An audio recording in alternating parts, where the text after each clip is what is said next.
সহযোদ্ধারা, মা বোনেরা, রাত জেগে আমার ভাইয়েরা যেখানে উপস্থিত হয়েছেন, আপনারা ঢাকাতে আজকে সারা বাংলাদেশ থেকে উপস্থিত আছে।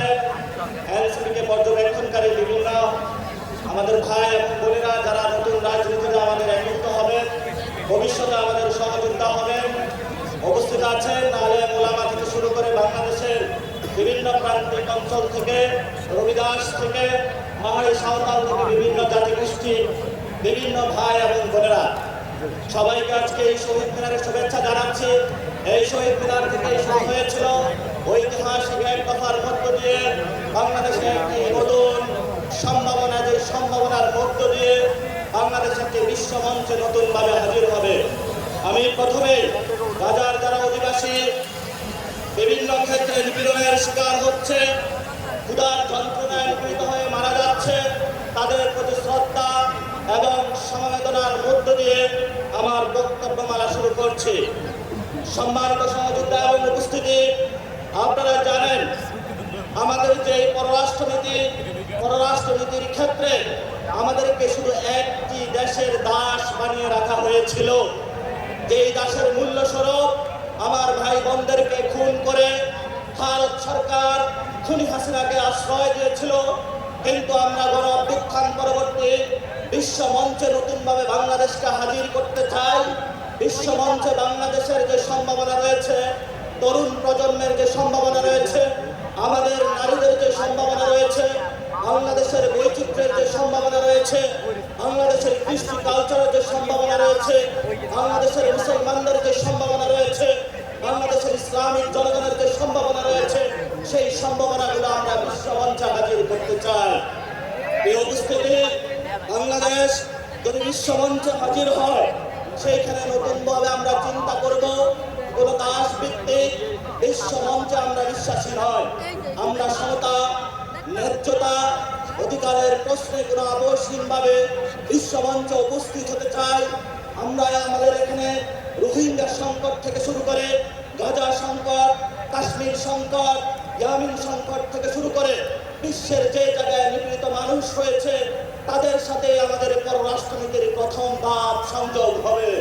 বিশ্বের যারা মুসলিম জনতা রয়েছে, বিশ্বের যারা নিপীড়িত মানুষ রয়েছে, তাদের সাথে ঐক্যবদ্ধ হয়ে আমরা নতুন বিশ্ব মঞ্চে স্থাপিত হতে যাচ্ছি, বিশ্ব মঞ্চে নিজেদের জয়গান করতে যাচ্ছি।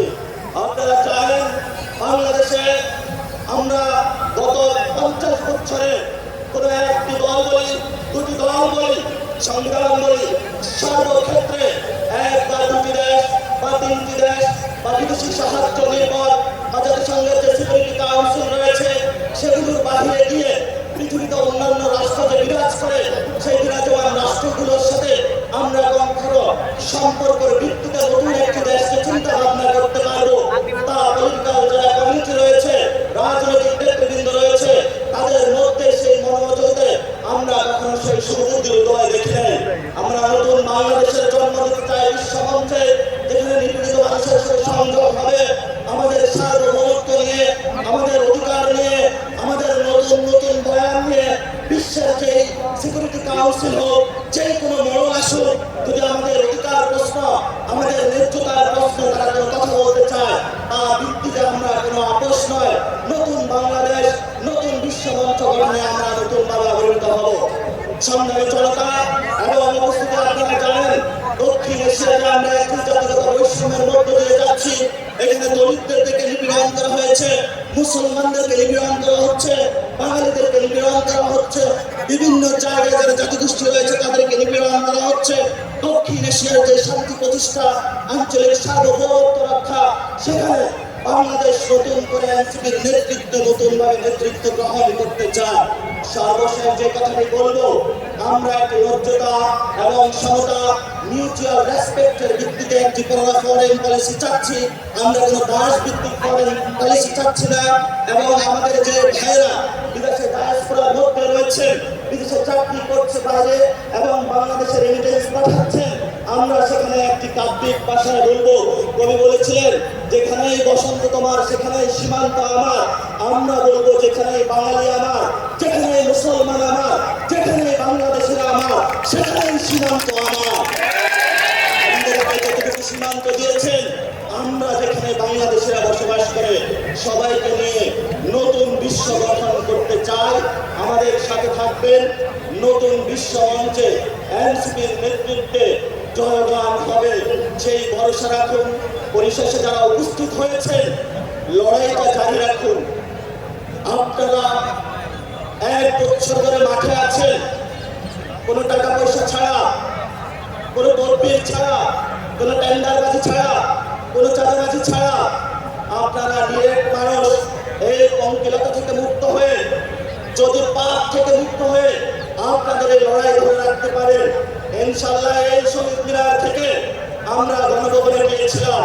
আগামীতে আজকে ইনশাআল্লাহ রাহিদ ইসলামের পক্ষ থেকে যে কর্মসূচি ঘোষণা করা হবে, সারা বাংলাদেশের কর্মসূচির মধ্য দিয়ে এই শহীদ মিনার থেকে ইনশাআল্লাহ আমরা পার্লামেন্টে গিয়ে সরকার গঠন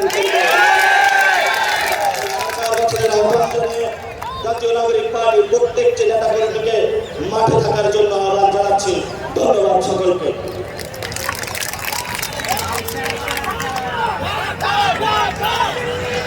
সংগ্রামী বিপ্লবী জনতা